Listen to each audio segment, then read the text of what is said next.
ఆంధ్ర తెలంగాణలో తక్కువ ఫీజులతో high quality results ఇస్తున్న ఏకైక సంస్థ తిరుమల్ ఐఏఎస్ ఇన్స్టిట్యూట్. అపురూప కవలలు, ఆనందాల కలువలు, తల్లిదండ్రుల ప్రేమకు ప్రతిరూపాలు. వారిపై ఎన్నో కలలు, కానీ కన్నీళ్లే మిగిలాయి. తాగిన పాలే విషమై ప్రాణం తీశాయి. ఒకేసారి జన్మించిన వారు ఒకేసారి మరణించి 5 ఏళ్లకు రోదన, ఆప్తులకు తీరని వేదన మిగిల్చాయి.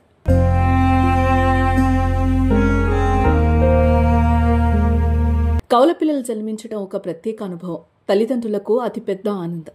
ఆ ఆనందమే 4 నెలల కింద భూపాల్పల్లి జిల్లా గణపురం మండలం గొల్లపల్లికి చెందిన మర్రి అశోక్, లాస్యశ్రీ దంపతులకు కలిగింది. రెండో సంతానంగా 2 కవల పిల్లలు పుట్టారు. ఒకలాంటి ముఖాలు కలిగిన పాప, బాబు జన్మించడం ఎంతగానో సంతోషపడ్డారు. ప్రతిరోజు చూసి మురిసిపోయేవారు. చుట్టుపక్కల వాళ్లు, బంధువులు కూడా ఆ కవలను చూసి ముచ్చటపడేవారు. కానీ ఒకేసారి వారిద్దరూ చనిపోవడం కన్నీరు పెట్టిస్తోంది. కాన్పు తర్వాత లాస్యశ్రీ పుట్టిల్లైన నగరపల్లిలో ఉంటుంది. 2 నెలలుగా కవలలకు పాలు పట్టేందుకు లాస్యశ్రీ ఒకే కంపెనీకి చెందిన పాల పౌడర్ ప్యాకెట్లు వాడుతోంది. శుక్రవారం సాయంత్రం అదే కంపెనీకి చెందిన కొత్త పౌడర్ ప్యాకెట్ను కొని తెప్పించిన లాస్య శనివారం ఉదయం 8 గంటలకు ఒకసారి, 2 గంటల తర్వాత మరోసారి శిశువులకు ఆ పౌడర్తో పాలు కలిపి తాగించి పడుకోబెట్టింది. గంటసేపటి తర్వాత చూస్తే బాబు ముక్కులోంచి పాలు కారడం కనిపించింది. దీంతో బాబుని లేపగా కదల్లేదు. అటు పాపలో కూడా ఎటువంటి చలనం లేదు.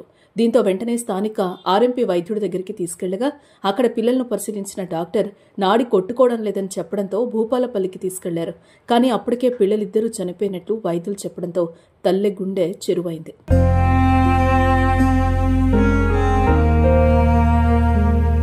కవలలు పుట్టి వారు సంతోషంగా ఉండడంతో 4 నెలలుగా ఆనందంతో ఉన్న ఆ ఇంట ఆ 2 గుండెలు ఆగడంతో విషాదంలో కూరుకుపోయారు.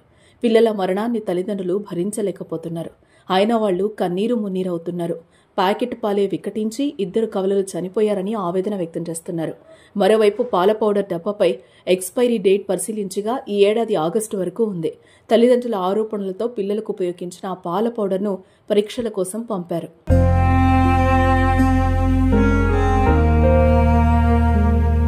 ఆ కుటుంబంలోనే కాదు, ప్రతి కుటుంబాన్ని కవలల మరణం కలిచివేస్తోంది.